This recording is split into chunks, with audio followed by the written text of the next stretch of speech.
Shalom. Kahalal Yahweh Bahasham Yahweh Shai Bahasham Bakakwadash. I want to shout out all the Akyam and Aqua that's out there that's pushing this word in truth and sincerity. Also want to give double honors to the apostles and the elders of TMH who continue to feed the flock through the Spirit, continue to rule GMS. You know, they're the only one that have the truth from day one. This is Yasad from Trinidad, coming with a short lesson. You know, it's inspired by a video that was sent to me on WhatsApp. Right? Of like a chariot shooting down a beam. You know, people wouldn't know what this is, but of course the elites know, and they're gonna sell this off again as some UFO and aliens and that kind of thing. Because they're quick to discredit everything that is in truth, right? So they came up with this precept here for this 2nd Ezra 13:10. This is it here. But only I saw that he sent out of his mouth as it had been a blast of fire, and out of his lips a flaming breath, and out of his tongue he cast out sparks and tempests. You know, and when that time come, when the chariots of the Most High come, they have come before to save, to protect, to guide.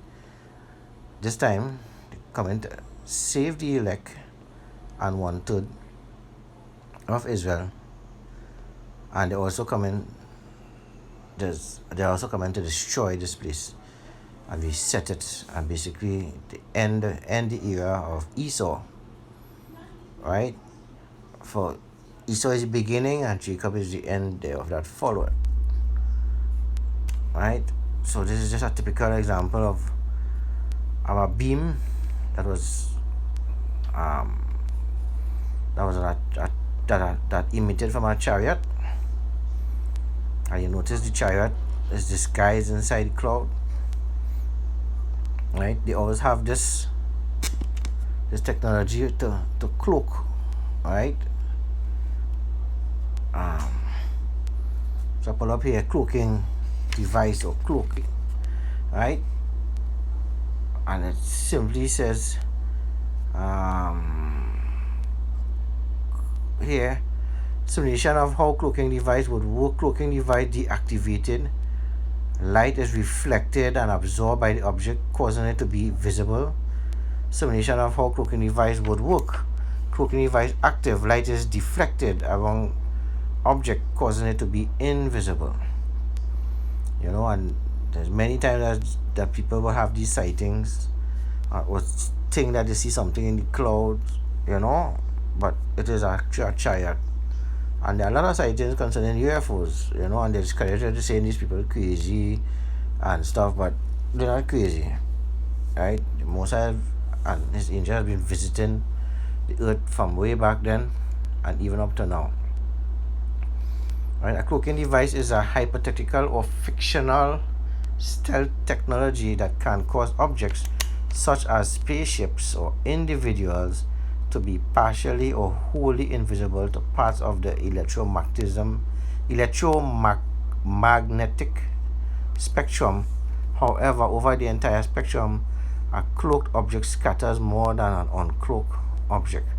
Fictional cloaking devices have been used to plot devices in various media for years. Right? Now this is what scientists, if they was to make, I'm not too sure if they have, but if they was to make, they would refract the light and do certain things using the human technology. This is the Most High we're dealing with, and his angels, supernatural powers. We can't even imagine what their certain devices would be to cloak. You would not see anything at all. If they don't want you to see it, you will not see it. There have been many sightings where pilots and stuff had seen these UFOs and they couldn't keep up with the speed that these things go at, and our aircraft could break the speed of sound, and they couldn't keep up with these chariots. Right? And there's various types of chariots and chariots for different purposes. Right? So we're gonna go to a couple precepts here. Right?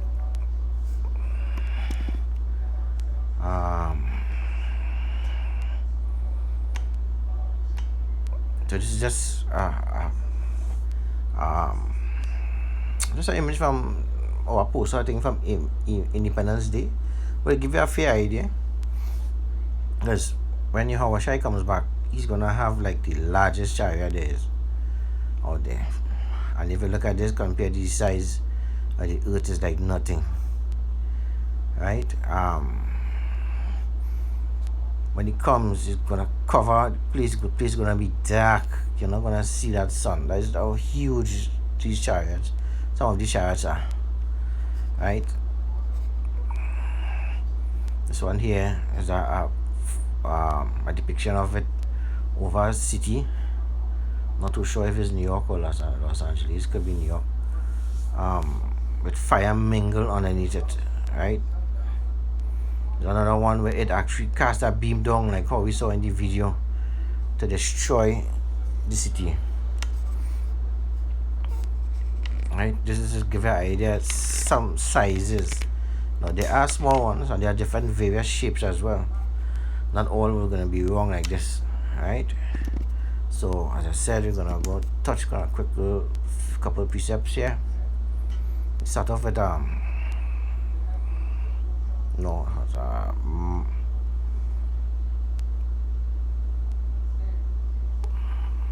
Mark 14 and 62.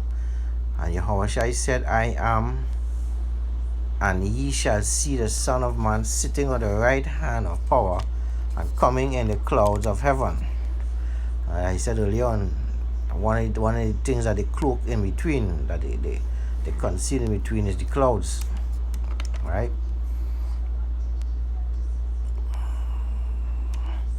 This is Acts 1, starting from verse 9. And when he had spoken these things, while they beheld, he was taken up, and a cloud received him out of their sight. The chariot took him up right there. Right? Of course, they only seen a cloud, they're not seeing the actual chariot here. And he only reveals his chariot to who he wants to reveal it to. Right? Zechariah 5 and 1. This is just to give you an example of what one might look like, right? That was seen by Zechariah the prophet. Then I turned and lifted up my eyes and looked, and behold, a flying scroll. And he said unto me, What seest thou? And I answered, I see a flying scroll. The length thereof is 20 cubits, and the breadth there 10 cubits. So you see, this one is not wrong, right? It's a different shape at all. And then he said unto me, This is the curse that goeth over the face of the earth. For everyone that stealeth shall be cut off as on this side and according to it, and everyone that shall be swayed shall be cut off as on that side according to it. Right? So, as he's saying here, this is the curse. So, some chariots are for good, some chariots are for bad, right? And there's the one that come in here. Well, the ones that are coming here to the end, they're gonna be for bad. They're coming to destroy this place, right? And put an end to Esau's reign. I'm gonna jump here to Jeremiah 4:13. Behold, he shall come up as clouds, and his chariot shall be as a whirlwind. His horses are swifter than eagles. Woe unto us, for we are spoiled. Right? His horses, you ever hear people say you have an iron horse? His horses are swifter than eagles. Right? So, these are the chariots. I think I remember seeing a YouTube clip with one was just jumping around and just and not in an organized pattern. I was just flying around so quick they couldn't keep up with it. Right? So going on to a couple more precepts here. This is Matthew 24 and 13. And he that shall endure unto the end, the same shall be saved. Right? And if you right on to the end, you'll be saved. But how are you going to be saved? You know, there are different ways, different things happen. And there's a typical example here, which happened with Elijah. And it came to, this is 2 Kings 2:11, and it came to pass as they still went on and talked, that behold, there appeared a chariot of fire and horses of fire, and parted them both asunder, and Elijah went up by a whirlwind into heaven. So the chariots there actually came and picked him up there. Yeah, he get a direct flight straight into to the chariot there. Right? Also on couple more examples. This is Revelation 15 verse 1. And I saw another sign in heaven, great and marvelous, 7 angels having the 7 plagues, for in them is filled up the wrath of powers. And I saw as it were a sea of glass mingled with fire, and them that had gotten the victory over the beast, and over his image, and over his mark, and over the number of his name, stand on the sea of glass, having the harps of power.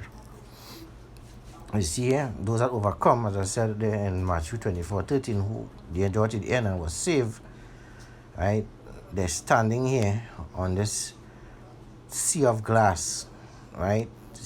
Because those are the one who overcome, right? As I said here, the victory over the beast, and over his image, and over his mark, and over the number of his name, right? So they were standing on a chariot here, right? That they were saved. Another precept here. This is Luke 2 and 8. Oh no, actually, before I go there, I'm going to go to Exodus 13.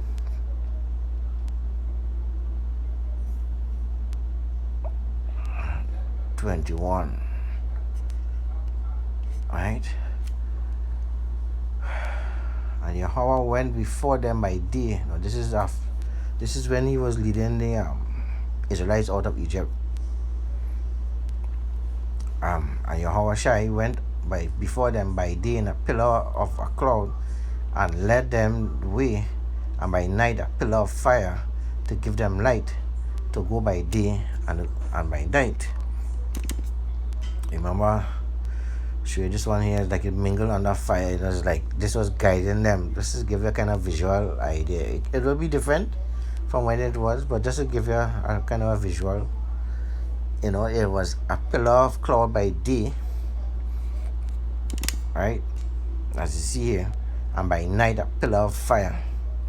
This is to guide the Israelites out. So that was the chariots there that was leading the people in the wilderness, right?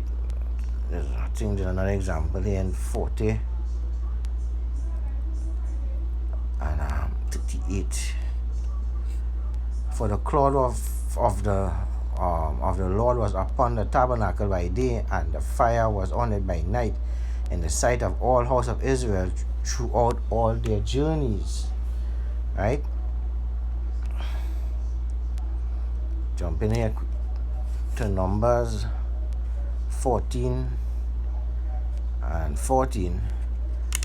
And they will tell it to the inhabitants of this land, for they have heard that thou, Lord, among this people art among this people, that thou, Lord, art seen face to face, and that thy cloud standeth over them, and that goest before them by day in a pillar of cloud, and in a pillar of fire by night.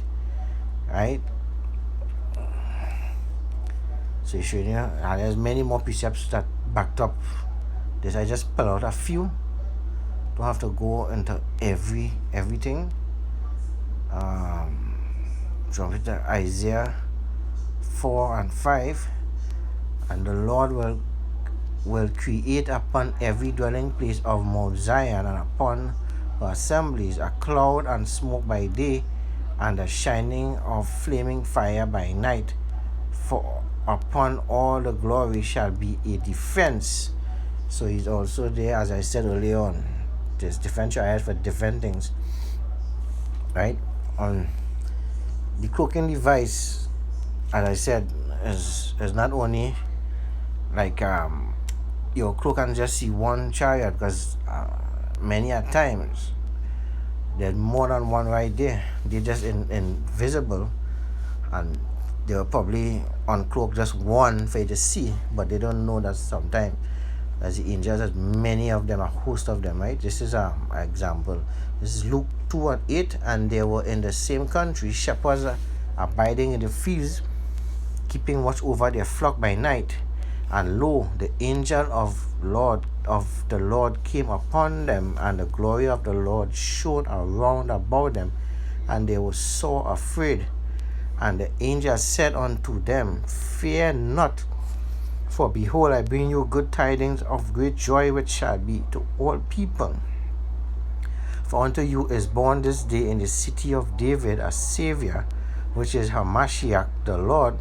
And this shall be a sign unto you: you shall find the babe wrapped in swaddling clothes, lying in a manger. And suddenly there was with the angel a multitude of heavenly hosts, praising powers and saying, Glory to God in the highest, and on earth peace, goodwill toward men. You see, they say suddenly there was with the angel. So they were always there. They didn't just come. They just uncloaked, just wait to see this multitude. Right?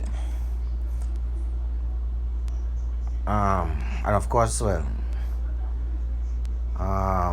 the other precept I have here is 2 Kings 6 and 14. Right? This is what I'll probably end with here, just to give you a fair idea. What I just said about some, just when they're ready, they could be uncloaked, but only for those that the Most High allow them to see. Right? This is Elijah. Yeah, the 2 Kings 6 and 14. Therefore sent he thither horses and chariots and a great host, and they came by night and compassed the city about. There was so much that they could surround the entire city. Right? And when the servant of the man of God was risen early and gone forth, behold, a host, right, compassed the city both with horses and chariots. And his servant said unto him, Alas, my master, how shall we do? And he answered, Fear not, for they that be with us are more than they that be with them. Mama said before, for you to surround a city, it wasn't just like one row around the city. This is thousands. Right? Just go round and round to cover, to surround the city. And Elijah prayed and said, Lord, I pray thee, open his eyes that he may see. So I said earlier on that, he lets you see what he wants you to see. He could blind your eyes for not seeing certain things. I continue here, that he may see. And the Lord opened the eyes of the young man, and he saw. And behold, the mountain was full of horses and chariots of fire round about Elijah. So, you see here, they compassed the city, and there were thousands. And he said, those that with us are more than those that with them. So he had the angels and the chariots surrounding those people from all the mountain was full, and the chariots of fire, and he let the young man see it. So if they wanted to destroy them, they could have do it right there. And those things was right there, and those army could not see them. Right? So with that, I want to say shalom until the next time.